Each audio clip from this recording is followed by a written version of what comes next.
Welcome to Tweet of the Week. So we frequently bring folks on to share with you the exciting things our students are doing, things that are happening in our schools, special events going on across the county.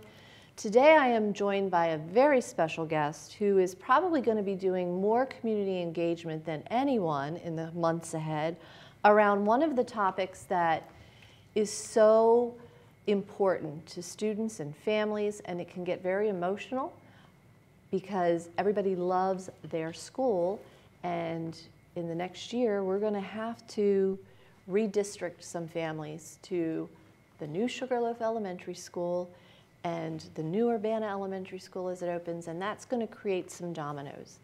And so Beth Pasierb, who is our Supervisor of Facilities Planning, has been doing this for a long time.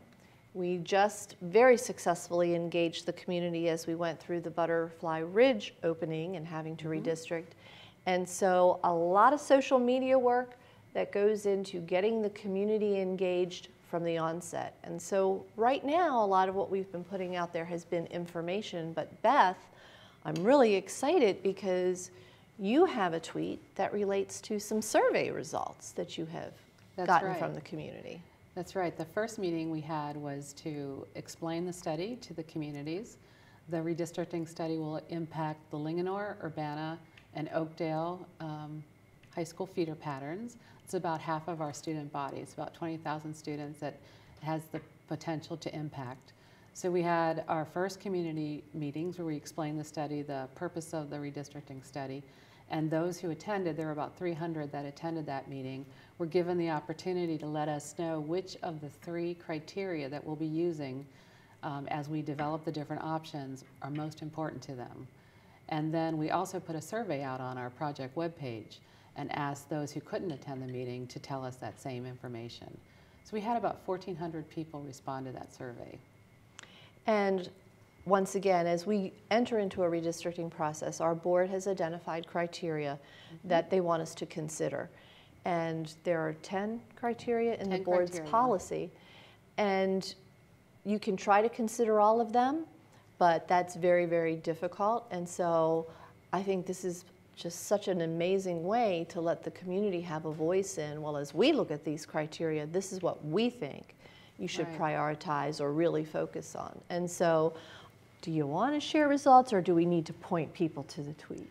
Sure. The results of the survey are that of the 1,400 people that responded and the 300 that attended the meeting, the 3 criteria that were most important to them were educational welfare, the impact on their neighborhoods and communities, and the proximity of the schools to their homes, maximizing the number of walkers. Very good. And you said in addition to ranking those priorities, you got a lot of comments from respondents as well. We did. We had over half of those who took the survey also provided comments to us. So we have 600 comments that we're filtering through right now and categorizing them and forwarding those on to our consultant so that he can take those into account as he develops the options.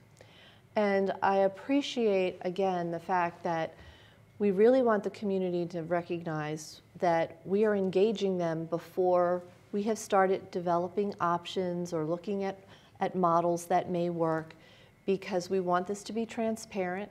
We have Twitter, we have Facebook, you have a dedicated web page where all of the information is constantly updated and put out there.